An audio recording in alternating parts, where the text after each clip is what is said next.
A,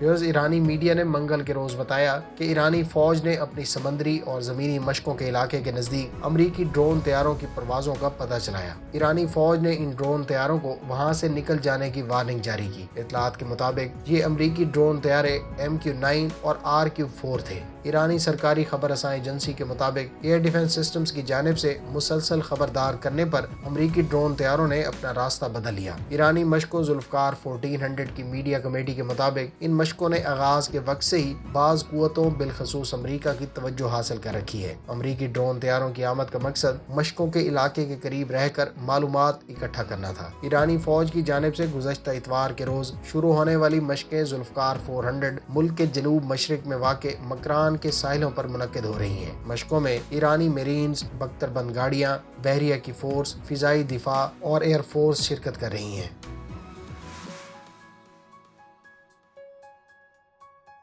جنوبی Korea کی Korean aerospace industries کو $360 ملین کا کانٹریکٹ ایوارڈ کیا گیا ہے۔ معاہدے کے تحت کمپنی عراقی ایئر فورس کے زیر استعمال T-50I طیاروں کی ریپیئر اینڈ مینٹیننس کا کام سر انجام دے گی۔ اس معاہدے کی مدت 3 سال بتائی گئی ہے۔ T-50 گولڈن ایگل کوریا کا supersonic advance trainer plus light combat aircraft ہے۔ کورین ایروسپیس انڈسٹریز نے لاک ہیڈ مارٹن کے ساتھ مل کر T-50 کو تیار کیا۔ عراقی ایئر فورس نے 2013 میں کوریا سے 24 T-50I طیارے خریدے تھے۔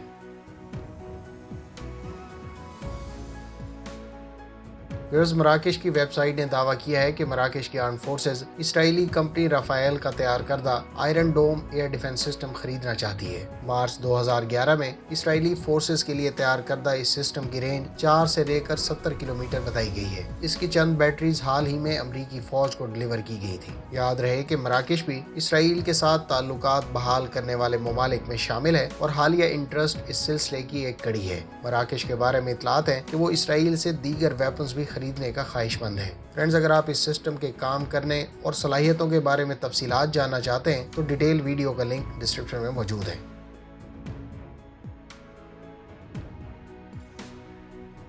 تائیوان کے مقامی سطح پر تیار کردہ brave eagle advance jet trainer کی ڈیلیوریز اس ماہ سے شروع کر دی گئی ہیں، جبکہ تائیوان اپنی فضائیہ کے زیر استعمال F-16 طیاروں کے لیے امریکہ سے stand off land attack extended range missile حاصل کرے گا۔ یاد رہے کہ اس میزائل کو ورائٹی آف پلیٹ فارم سے لانچ کیا جا سکتا ہے اور تقریباً 700 کلو گرام وزنی اس میزائل کی زیادہ رینج 300 کلومیٹر بتائی گئی ہے۔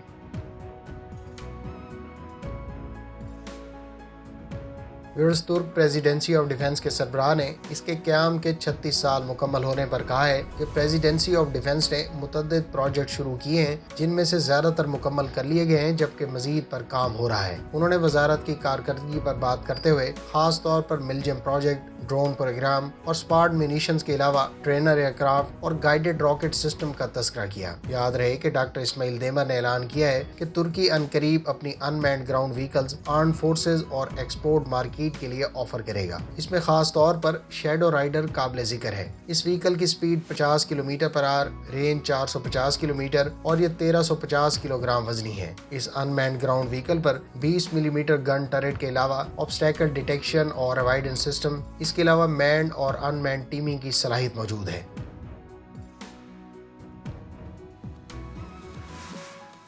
ریئر ایڈمرل جاوید اقبال نے کراچی میں منعقدہ تبدیلی کمان کی تقریب کے دوران بطور کمانڈر کوسٹ منصب سنبھال لیا ہے۔ تقریب میں وائس ایڈمرل زاہد الیاس نے نئے آنے والے کمانڈر کوسٹ کو کمان سونپی۔ کمانڈ سنبھالنے کے بعد ریئر ایڈمرل جاوید اقبال پاکستان بحریہ کی تمام کوسٹل یونٹس کے کمانڈر ہوں گے۔ ریئر ایڈمرل جاوید اقبال نے 1990 میں پاک بحریہ کی آپریشنز برانچ میں کمیشن حاصل کیا۔ اپنے شاندار کیریئر کے دوران وہ کمانڈ اور سٹاف کی متعدد تقرریوں پر خدمات انجام دے چکے ہیں۔ ان کی اہم کمانڈ تقرریوں میں سے سی کنگ ہیلی کاپٹر اسکواڈرن اور کمانڈنگ آفیسر نیول ایویشن بیس PNS مہران قابل ذکر ہیں۔